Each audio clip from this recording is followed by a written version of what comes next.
The message came during a poetry reading on the outer colony of Brighton 7.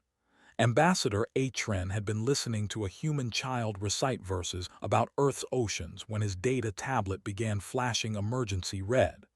Around him, other species representatives shifted in their seats, elegant and patient. They loved these cultural exchanges. Humans brought such strange emotions to the galaxy. Atren's 4 arms moved quickly across the screen. His compound eyes processed the information faster than most species could blink. What he read made his crystalline exoskeleton turn a shade darker. The first law had been broken. After 47,000 galactic cycles, someone had targeted children. Human children. The Vakral Syndicate had raided Brighton 7's farming district 3 hours ago. 12 young ones taken. Witnesses reported the pirates laughing as they loaded the screaming kids onto their ship. They thought it was just business, another commodity to sell in the outer markets where regulations meant nothing. Atren stood abruptly, interrupting the poetry reading. The human child stopped mid-verse, confused. Parents looked up with concern. Nobody interrupted cultural events. It was considered deeply rude across all civilized worlds. "Forgive me," Atren said in his clicking voice. "Emergency council session, immediately." He left without explanation. Behind him, murmurs spread through the crowd. Something had rattled the usually calm ambassador. That alone was newsworthy. The council chamber filled within the hour. Representatives arrived from across 3 star systems, their ships dropping out of faster-than-light travel with urgent haste. The circular room hummed with worried conversations in a dozen languages. Holographic displays materialized in the center, showing the crime scene on Brighton 7. Amy Norton arrived last. The human ambassador moved through the chamber with tight, controlled steps. Her dark hair was pulled back severely. Her face showed nothing. But Atren had learned to read human body language over the past year.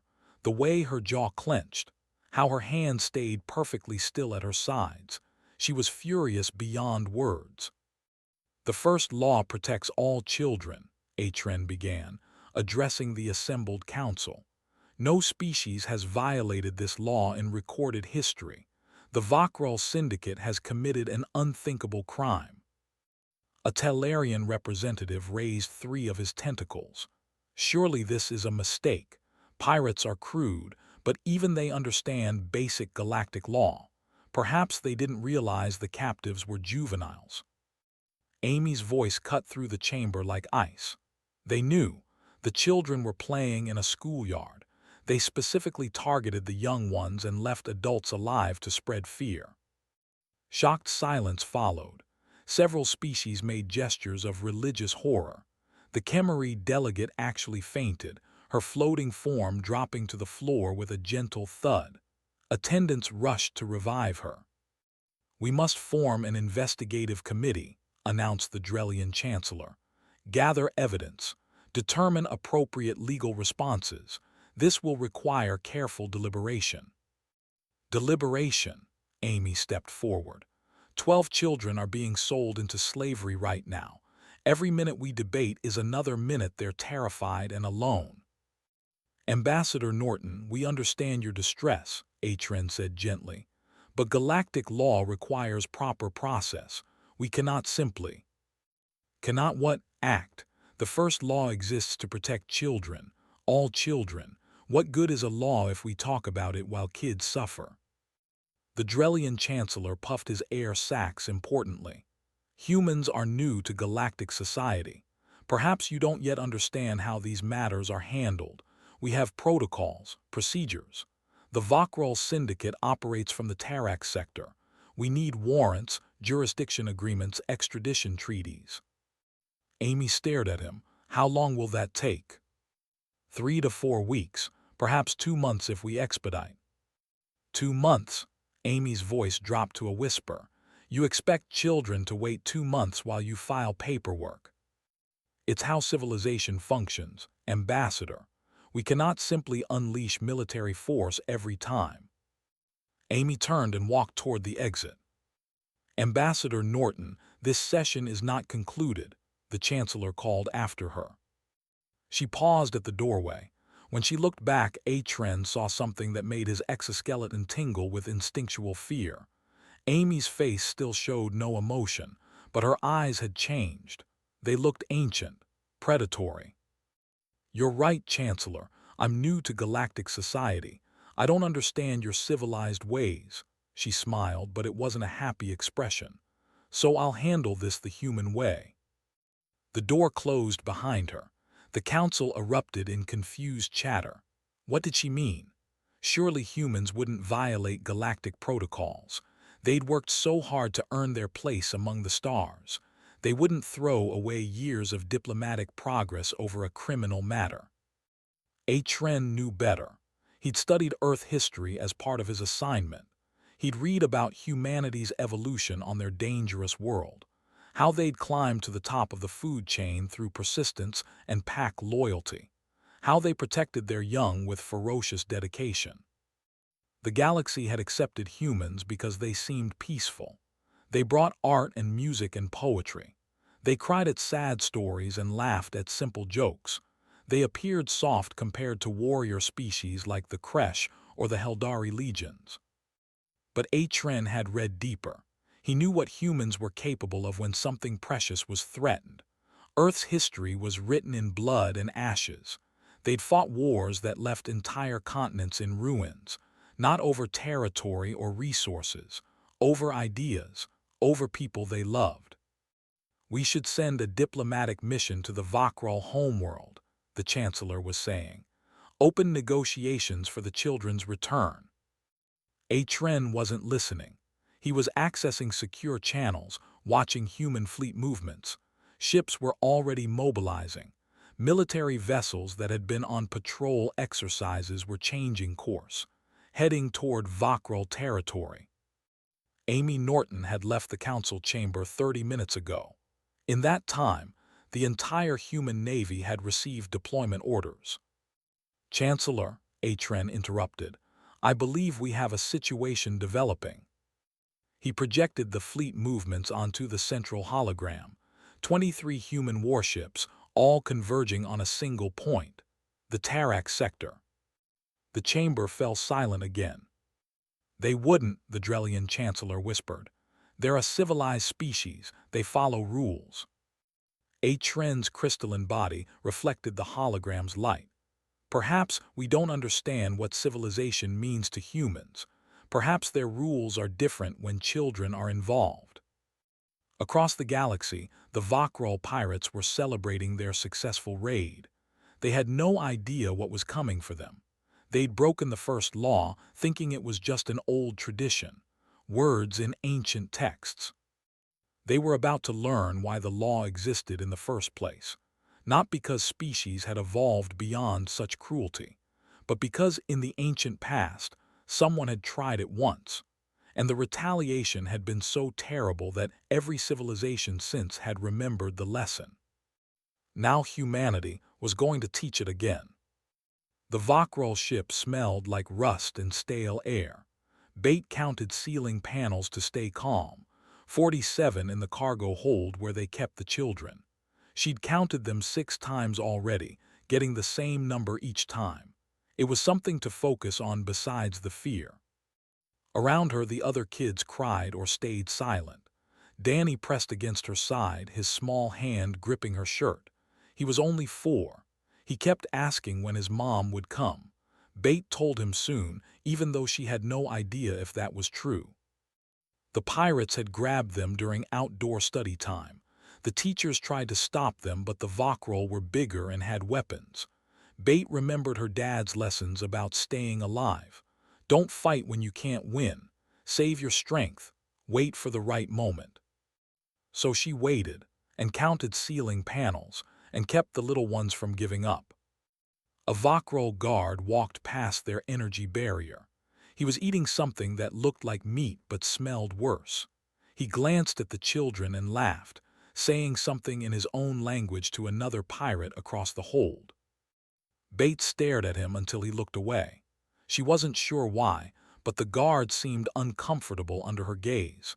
Maybe he'd never seen a human child before. Maybe he expected them to be more afraid. 3 days passed in the cargo hold. The pirates brought food twice a day, nutrient bars that tasted like cardboard, water that was clean enough. They weren't trying to harm the children, Bait realized. They were keeping the merchandise in good condition. That thought made her stomach turn. But it also told her something important. The pirates saw them as valuable. That meant they had time. On the 4th day, Bait started teaching the others. Hand signals her dad had shown her when they went hiking in Brighton 7's wilderness. Ways to communicate without speaking. The older kids learned fast. Even Danny managed to remember the sign for danger and the one for stay quiet. "Why are we learning this?" asked a girl named Lisa. She was 10, with red hair and freckles across her nose. "Because we might need to escape," Bait whispered. "And if we do, we can't make noise." "How are we going to escape? We're locked in." Bait had been watching the energy barrier for 3 days. She'd noticed it flickered slightly every 6 hours, something in the ship's power grid cycling. The flicker lasted maybe 3 seconds, not enough time to slip through, but it meant the barrier wasn't perfect. "We might not escape," Bait admitted, "but if someone comes to rescue us, we need to be ready to help." Lisa looked doubtful. "Who's coming to rescue us? We're in the middle of space." "Our families," Bait said simply. "They'll come." She believed it completely. Her dad had told her stories about Earth, about how humans protected their own, how they never left anyone behind. It was just what they did. The Vakro leader visited on the 5th day. He was bigger than the other pirates, with scars across his scaled face. He studied the children through the barrier like someone examining livestock at a market. "Good condition," he said in broken standard Galactic. "Will bring high price. Many species want servants who grow loyal young." Bait stood up. She was small for 9 years old, barely reaching the leader's chest even if the barrier wasn't between them. But she looked right at him. "You made a mistake," she said clearly. The Vakro leader tilted his head. "Child speaks, amusing. You took human children. That's against the first law." He laughed, a rasping sound. "Old law, nobody enforces. Galaxy is soft now, civilized." He said the word like it tasted bad. "Your people are new, weak. Nobody cares about new weak species." "You're wrong," Bates said. "You don't know anything about humans." "I know enough. You cry, you feel too much. You have no claws, no armor, no venom. Weak species make good servants." Bates smiled. It wasn't a happy smile. She'd seen her dad make that same expression once when someone threatened their family. "Humans are from Earth. Do you know what kind of world that is?" The Vakro leader lost interest. He turned away, giving orders to his crew in their language. They were heading to a trading station in the Tarak sector. 3 more days of travel. Bates sat back down, pulling Danny close. The little boy had been quiet during the exchange, trusting her completely. "Was that smart?" Lisa whispered, "making him mad?" "Didn't matter," Bates said. "He doesn't understand anyway." But she'd learned something important from the conversation. The pirates thought humans were weak. They'd made their decision based on incomplete information. They didn't know about Earth's gravity, about its weather extremes, about the predators humans had survived. They didn't know that humans had evolved to be persistent hunters, that they could track prey for days across continents, that they never, ever gave up. Most importantly, they didn't know what human parents were like when their children were threatened. Somewhere out in the black between stars, Bates' father was probably looking at star charts, figuring out where the pirates might go. Her mom would be gathering supplies, preparing for whatever came next. And all across human space, other families would be doing the same thing. Because that's what humans did. They came for their own. Bate had read about Earth animals called wolves, how they hunted in packs, how they protected their young with absolute ferocity, how they could track scents across impossible distances and never stop pursuing prey once they'd chosen a target. Humans were descended from the same kind of determination. Different predator, same instinct. The Vokrol thought they'd captured helpless children. They didn't realize they'd just made themselves targets of Earth's most dangerous predator, parents protecting their young. Bait hugged Danny tighter and went back to counting ceiling panels. 47. Always 47. It was comforting to know some things stayed constant even when everything else was chaos. And somewhere out there, getting closer with every hour, her family was coming. The pirates would learn. Soon enough, they'd understand why the first law existed. Why for 47,000 years, no species had dared to harm another's children. Some lessons, Bait thought, had to be taught the hard way. The human fleet moved through space like a school of predatory fish. 23 warships in perfect formation, their blue and white markings bright against the black void. Captain Roth stood in the Vigilance Operations Room, studying holographic projections that floated in the air before him. "They think we can't track them," he said quietly. His weathered face showed no emotion, but his crew knew that tone. Their captain was hunting.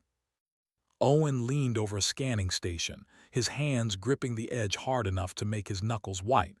"How are we following them? There's no trail in space, no footprints." Roth glanced at the younger man. Owen's son was one of the 12 taken. The father had volunteered immediately, along with dozens of other parents. Roth had accepted them all. They deserved to be here. "There's always a trail," Roth explained. "Their ship sheds microscopic particles, dust from their hull plating, molecules from their exhaust, skin cells from the crew that get vented with their air recycling."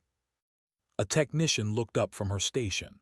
"We collected samples from the landing site on Brighton 7, cross-referenced with our database. The Vokrol use a specific alloy in their ship construction. Contains trace amounts of an isotope that doesn't occur naturally in most systems." "We're sniffing them out," Owen said, understanding dawning.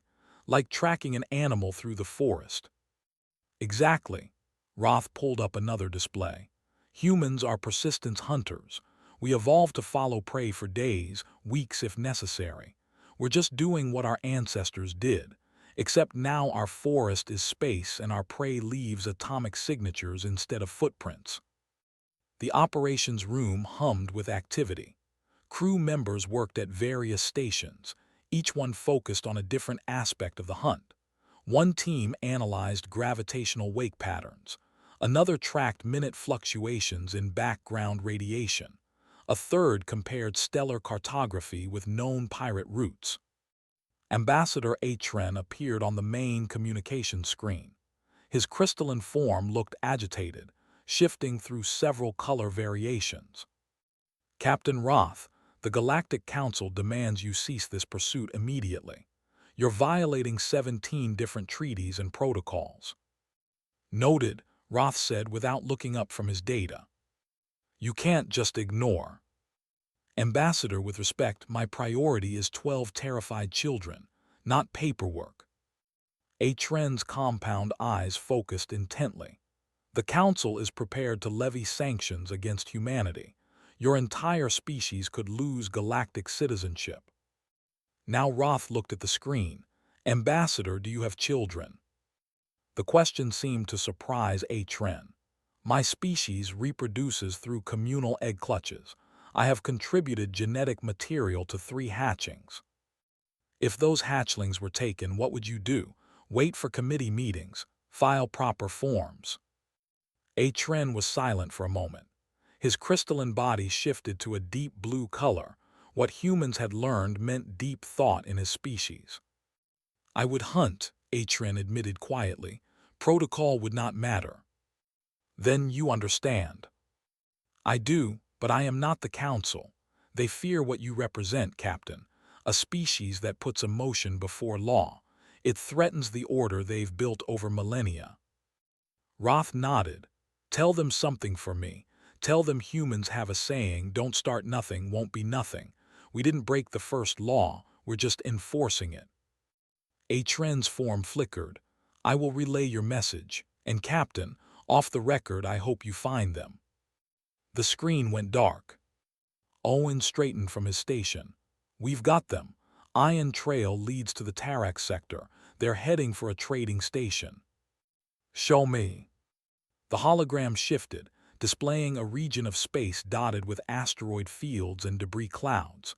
A small station orbited a barren moon, its profile showing typical pirate infrastructure. Docking bays, warehouses, minimal defenses.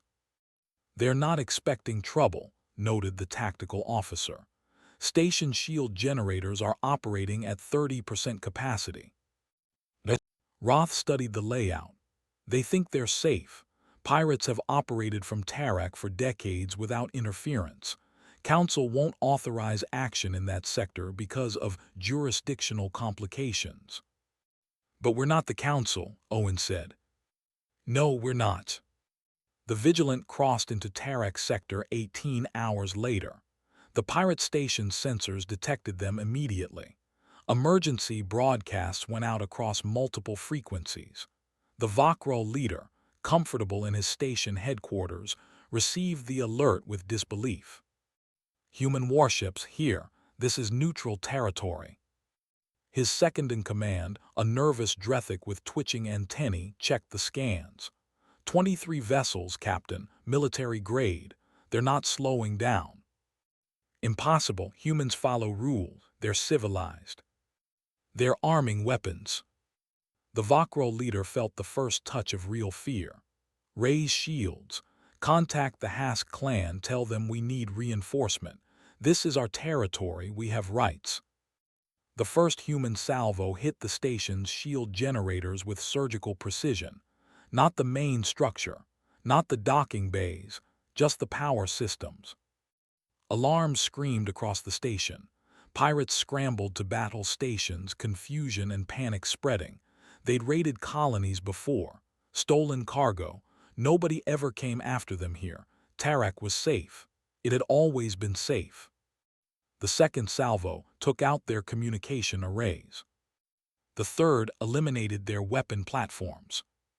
The Vakro leader watched his defenses disappear in systematic destruction.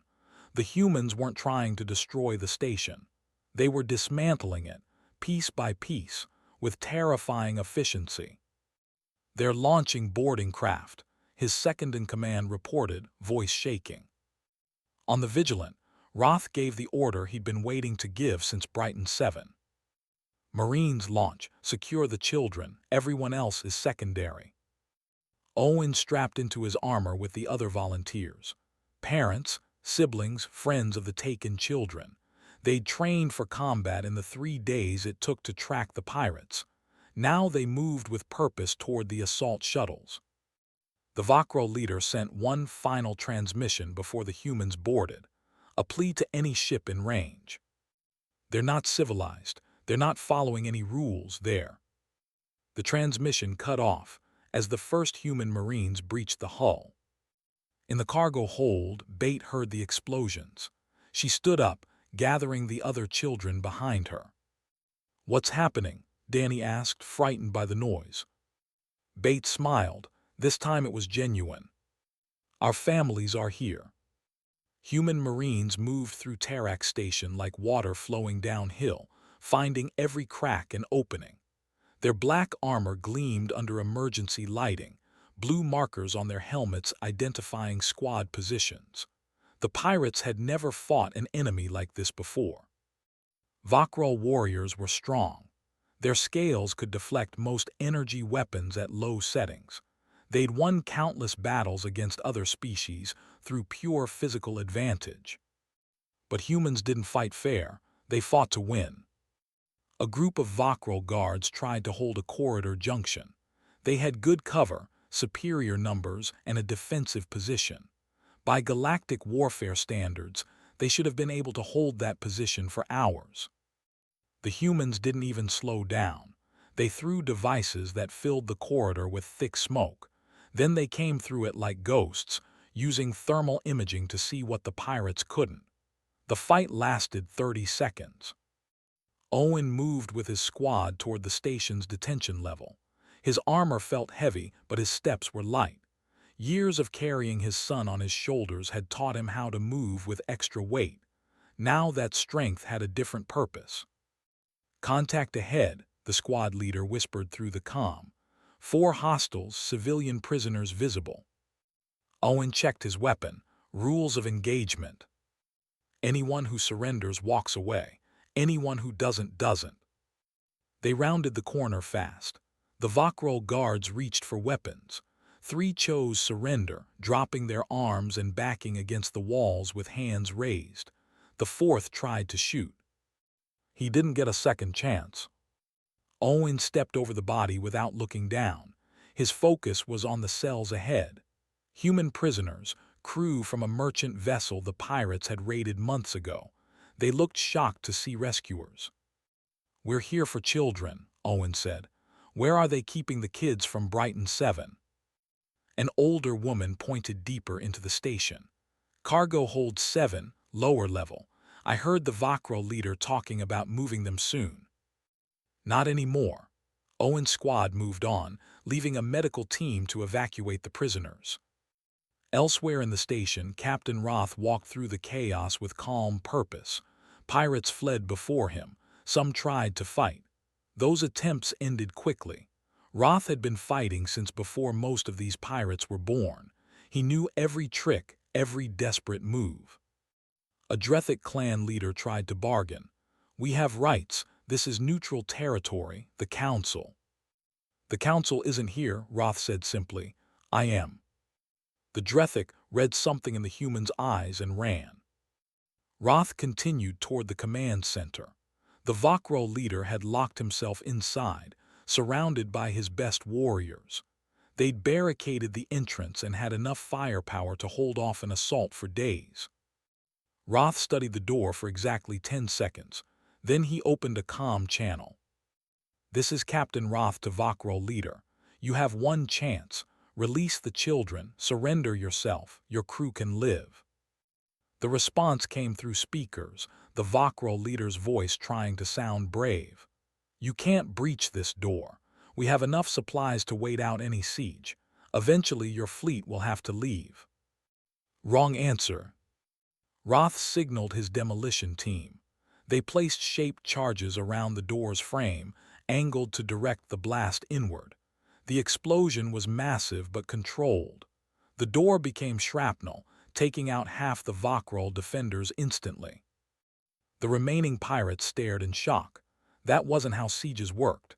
You were supposed to negotiate, find peaceful solutions, wait them out. Humans didn't wait. The Vokrol leader found himself on his knees, hands bound, watching humans secure his command center with practiced efficiency. Around him, his warriors who'd survived were treated with medical care. Those who'd surrendered, the ones who'd kept fighting, weren't breathing anymore. "You're monsters," he spat at Roth. "Savages." Roth looked at him with empty eyes. "We're parents, there's a difference." In Cargo Hold 7, Bate had organized the children into the corner furthest from the door. She'd heard the fighting getting closer. Explosions. Shouting. The energy barrier was still active, but the guards had run away 10 minutes ago. "I'm scared," Danny whispered, pressing close to her. "I know, it's okay to be scared, but listen to those sounds. Those are human weapons, human tactics, they're coming for us." Lisa hugged herself, trying to stay calm.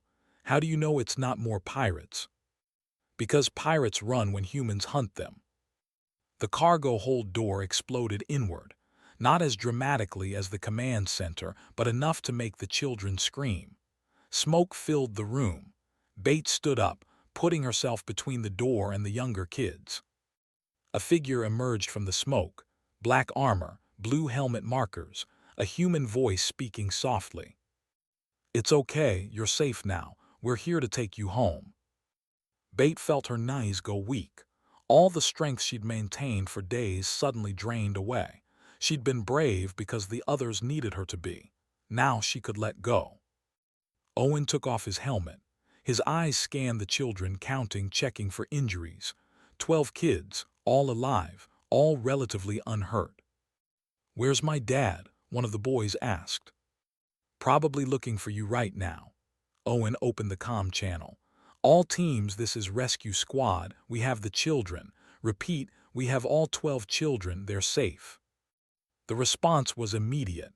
Every human on the station stopped what they were doing and cheered. It echoed through corridors and across comm channels, a sound of pure relief and joy. Other squads began arriving at the cargo hold, parents finding their children. The reunions were loud and tearful. Danny's mother dropped her weapon and ran to her son, scooping him up despite him being almost too big to carry.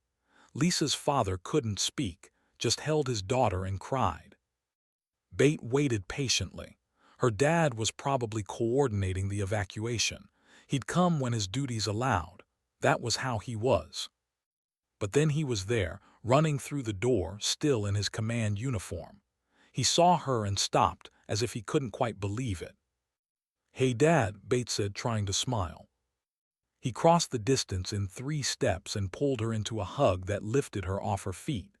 She was supposed to be brave, supposed to stay strong, but feeling her father's arms around her, finally safe, she buried her face in his shoulder and let herself cry. Around them, the station was secured. Pirates were being processed for trial. The children were being checked by medical teams, and the galaxy was learning a new lesson about humanity. Rules mattered, laws mattered, civilization mattered. But children mattered more. The Galactic Council chamber had never been this full. Representatives from every member species crowded the circular space, overflow delegations standing in the upper galleries. News of the Tarak raid had spread across known space in hours. Everyone wanted to witness what happened next. Ambassador Atren called the session to order with difficulty. The chamber buzzed with arguments in dozens of languages. Some species praised humanity's swift action. Others condemned the violation of galactic law. A few, notably the species who'd had problems with pirates themselves, stayed carefully neutral. "The matter before this council is unprecedented," Atren announced, his crystalline form shifting to a formal deep purple.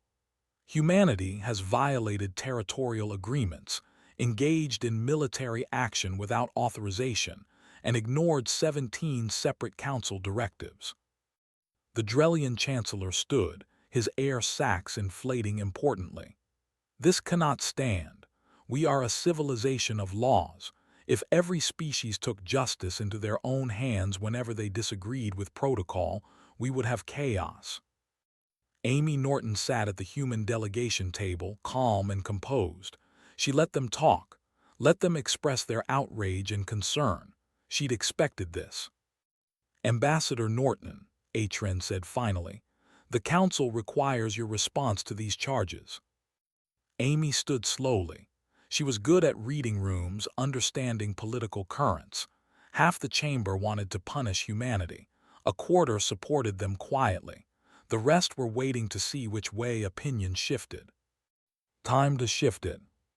Honored delegates, I hear your concerns. You're absolutely right. Humanity acted outside proper channels. We violated protocols that have maintained galactic peace for thousands of years." The Chancellor looked satisfied. An admission of guilt would make sanctions easier to pass. Amy continued, "We did this because 12 children were suffering while you debated, because the first law, which all of you claimed to hold sacred, was being broken while you formed committees. We would have acted," a Chemery representative insisted, "given proper time to." "How much time? 2 months? 3? How long should children wait while their captors sell them like livestock?" The chamber grew quieter. Amy walked to the center where holographic displays could be activated. She pulled up footage from the rescue, medical scans of the children, reports of their treatment. Nothing graphic, nothing meant to shock, just facts. Danny is 4 years old. He spent 6 days thinking his mother had abandoned him. Bate is 9. She kept 11 other children calm and hopeful while adults debated jurisdiction. She let that sink in. Delegates shifted uncomfortably. The first law exists to protect children. All children. Every species in this chamber understands that young ones are precious. You wouldn't let your own offspring suffer while lawyers argued about proper procedure. The Drellian Chancellor tried to recover. The law must apply equally. If humans can ignore protocol when emotionally compromised. We weren't emotionally compromised. Amy's voice cut like ice. We were focused, single-minded, determined. Those aren't weaknesses. They're why the first law will never be broken again. A trend stepped forward. Ambassador Norton, what are you suggesting? I'm suggesting the Council faces a choice. You can punish humanity for acting decisively, make an example of us, show everyone that rules matter more than results. She paused, looking around the chamber. Or you can recognize that the first law needs enforcement, real enforcement, not committees and subcommittees and diplomatic protest letters, actual teeth. A Talarian delegate raised tentacles. You're proposing humans become enforcers. That's absurd. You're one species among thousands. No, I'm proposing we work together, create a rapid response force, joint command between species. When children are threatened, this force acts immediately. No debates, no jurisdictional arguments, just action. The chamber erupted in discussion. Amy let them talk while Atren processed her proposal. The ambassador's crystalline body cycled through several colors, indicating deep consideration. Finally, Atren called for order. The Council will take a brief recess to discuss this proposal. Ambassador Norton, please remain available. Amy returned to her seat. She'd played her card. Now they'd either accept partnership or try to make an enemy of humanity. Either way, the message was clear. Touch human children, face human consequences. Touch any species' children, face consequences. During the recess, something interesting happened. Smaller species, those without powerful militaries, began approaching the human delegation privately. They'd all had problems with pirates, raiders, slavers. The Council had promised protection but rarely delivered. If humans were willing to act for Brighton 7, a Sylvari representative whispered, would you act for others? Amy chose her words carefully. The first law protects all children, not just human ones. That answer spread quickly. By the time the Council reconvened, the political landscape had shifted. Species who'd been ignored by larger powers suddenly saw an ally in humanity, one that acted instead of just talking. Atren presented the decision with his usual formality. After extensive deliberation, the Council has reached a compromise. Humanity will face no sanctions for the Tarak incident. However, you must work within a new framework. He projected details of the Child Protection Initiative. Joint command, multiple species contributing forces, but humans providing training and tactical oversight. It wasn't everything Amy wanted, but it was close enough. Additionally, Atren continued, the captured pirates will be tried under a special tribunal. Human legal concepts regarding crimes against children will be incorporated into galactic law. The Drellian Chancellor looked defeated. He'd wanted to punish humanity, show them their place. Instead, the Council had just given them a position of authority. The Council recognizes, Atren concluded, that the first law remained unbroken for millennia not because species were civilized, but because they feared the consequences. Humanity has reminded us why that fear existed. Perhaps that reminder was necessary. After the session ended, Atren approached Amy privately. His crystalline form showed deep blue thoughtfulness. You manipulated that entire proceeding, he said without accusation, just observation. Amy smiled slightly. I presented facts and let the Council reach the obvious conclusion. Your species frightens many delegates. This protective instinct of yours, it's not just about children, is it? No, Amy admitted. Humans form bonds, family, friends, communities. We protect what we care about. Children are just the most precious part of that. HFY's color shifted to something humans had learned meant respect. The galaxy will need time to adjust to having humans as partners. You're very different from what we're used to. We'll try not to break too many things while you adjust. See that you don't, but Ambassador, thank you. The first law was becoming just words. Now it means something again. Amy watched him leave, then pulled up a communication to Captain Roth. The children were already back on Brighton 7, reunited with families, receiving counseling and care. Everything she'd fought for, negotiated for, manipulated for. All worth it for 12 kids sleeping safely in their own beds. The galaxy was learning. Civilization wasn't about avoiding conflict. It was about knowing what was worth fighting for. 6 months changed everything. Brighton 7's playground had been rebuilt with input from both human and alien engineers. The swings could accommodate different body types. The climbing structures adjusted height based on who used them. Kids from 3 different species played together under the warm light of dual suns. Bait pushed Danny on a swing, watching him laugh as he went higher. The little boy had nightmares for the first month after the rescue. Now he was mostly back to normal. Mostly. He still didn't like small enclosed spaces and preferred sleeping with his bedroom door open. Higher, Danny shouted, delighted. Bait obliged. Remembering when she'd been his age and fearless about everything. She'd grown up a lot in half a year, not just older, different. The other kids treated her like someone special now. The adults too. She wasn't sure how she felt about that. A shadow fell across the playground. Bait looked up to see a transport ship descending toward the landing pad. Human military markings, but smaller than a warship. The Child Protection Initiative's new rapid response shuttles. Admiral Roth stepped off the transport, accompanied by a mixed crew. Humans, yes, but also a Talarian, 2 Chemeri, and even a young Drethic who'd specifically requested human tactical training. Bait's father met Roth at the edge of the playground. They shook hands, old friends now rather than just officer and civilian. "How's the initiative working?" Bait's dad asked. Roth watched the children playing.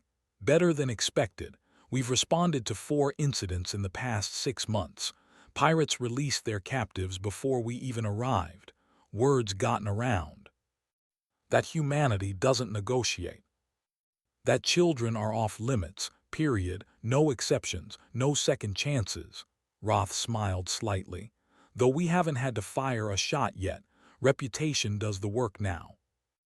On the other side of the galaxy, in a rehabilitation facility on a human agricultural colony, the Vakro leader worked in the fields. Not as punishment, exactly. Human justice had introduced a new concept to galactic law: restorative service. He spent his days helping grow food that fed colony children, watched them play during break times, learned their names, their personalities, their dreams. Every day forced him to see what he'd tried to destroy. It was, he admitted privately, more effective than prison. He understood now. Children weren't commodities or weaknesses. They were the future, every species' future. Harming them didn't just hurt individuals. It damaged everything civilization tried to build. A human supervisor approached. "You've been approved for communication privileges.